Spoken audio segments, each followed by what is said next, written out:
Shalom jemaat Karawaci yang saya kasih dalam Tuhan Yesus Kristus. Hari ini kita akan membaca Yohanes 15 ayat 1 sampai ayat 8. Bagian firman Tuhan ini saya memberikan tema ranting yang berbuah. Bagian ini telah disepakati secara umum bahwa percakapan Yesus dalam pasal ini dan juga pasal berikutnya terjadi setelah selesai perjamuan malam terakhir, yaitu pada malam saat ia diserahkan. Percakapan ini bukan merupakan percakapan yang terputus-putus seperti hal yang terjadi pada pasal sebelumnya, melainkan terjadi secara berkesinambungan.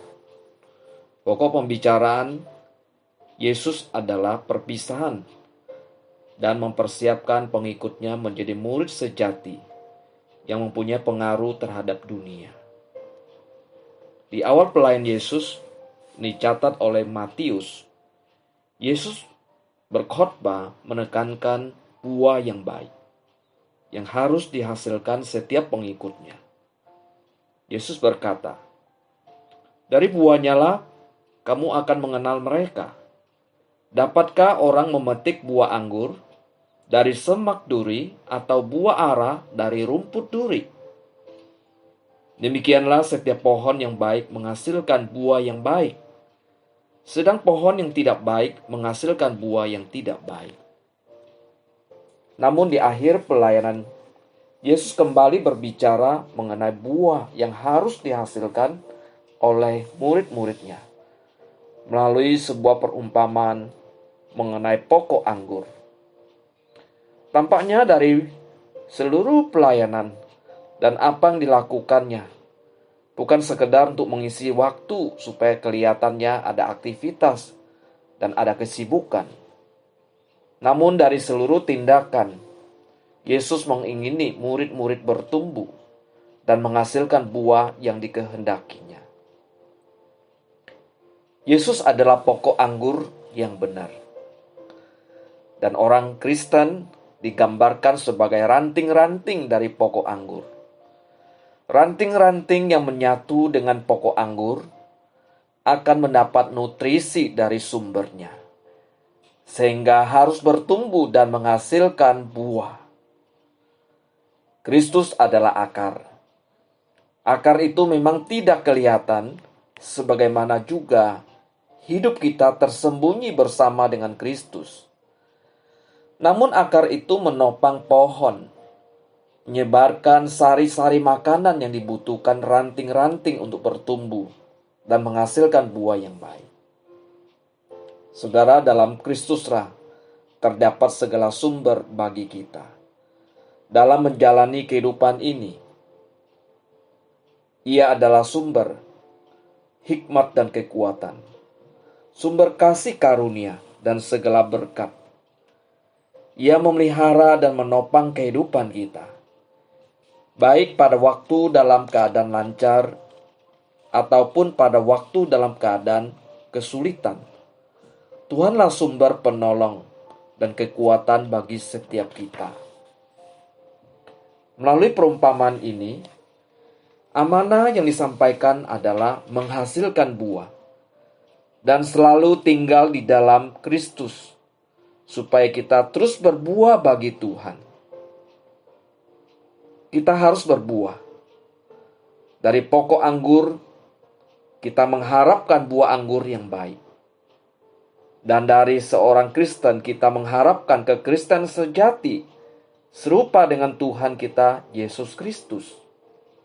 Inilah yang dimaksudkan dengan buah itu, yaitu pembawaan dan sifat Kristiani, kehidupan dan perilaku Kristiani, bakti dan rancangan Kristiani dalam kehidupan di dunia yang jahat ini.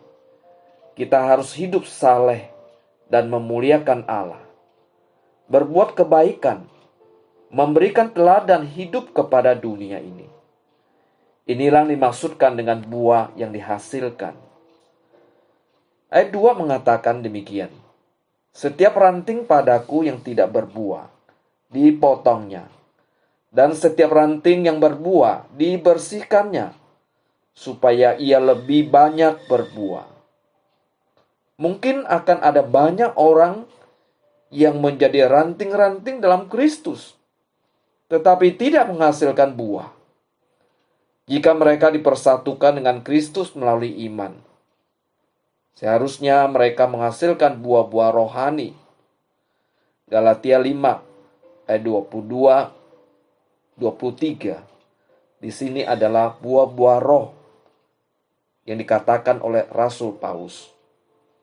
Jika mereka hanya menempel melalui label Kristen, sekalipun mereka terlihat seperti ranting, mereka akan segera menjadi kering, karena mereka hanya berada di luar yang hidupnya tidak ada hubungan dengan Kristus. Ranting-ranting yang demikian akan terancam dipotong, supaya tidak berdampak pada ranting-ranting yang lain. Orang yang tidak mempunyai hubungan dengan dan kesatuan dengan Kristus, serta tidak menghasilkan buah, ia bukan seorang Kristen sejati. Dan Kristuslah tidak ada di dalamnya. Kabar baik yang diberikan kepada ranting-ranting yang berbuah adalah akan dibersihkan, dirawat, supaya lebih banyak berbuah lagi.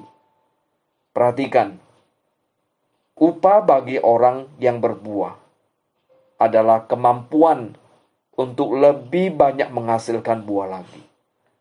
Dalam seumur hidupnya, terus menghasilkan buah-buah yang memuliakan Tuhan, baik melalui perkataannya, sikap hidup maupun teladan rohani yang diberikan, dan terus terpancar di dalam kehidupannya, agar ia menghasilkan lebih banyak buah. Ranting yang berbuah pun perlu dibersihkan dan dipangkas supaya mendapatkan sari-sari dari sumbernya secara penuh dan menghasilkan buah yang lebih baik. Orang Kristen yang memiliki sisi gelap dalam kehidupan, hawa nafsu, atau kecenderungan yang tidak sesuai dengan kehendak Allah, perlu dibersihkan. Tuhan melalui firman-Nya, Roh Kudus akan melakukan semua pekerjaan penyucian bagi orang Kristen, agar lebih banyak berbuah lagi. Saudara sekalian, jika kita berbuah banyak, dikatakan, maka Bapa kita di surga akan dipermuliakan. Melalui kehidupan yang memancarkan kasih, kebaikan, kemurahan, ketekunan, kesetiaan, dan lain sebagainya. Buah-buah rohani yang dihasilkan, maka kita akan mempermuliakan Bapa di surga. Yang berikutnya, dikatakan, dan kita akan menjadi murid-murid Kristus yang sejati, yakni telah menjalani kehidupan ini sesuai dengan kehendak-Nya. Kita akan diakui oleh Tuhan pada hari yang bersuka cita, dan kita akan mendapatkan upah yang layak didapatkan seorang murid sejati, yaitu bagian dalam sukacita di dalam Tuhan kita. Mari saudara yang saya kasih dalam Tuhan, kita melalui kehidupan ini, kita boleh berbuah bagi Tuhan, bahkan berbuah lebih banyak lagi untuk mempermuliakan Tuhan kita. Kiranya Tuhan memberkati kita. Amin.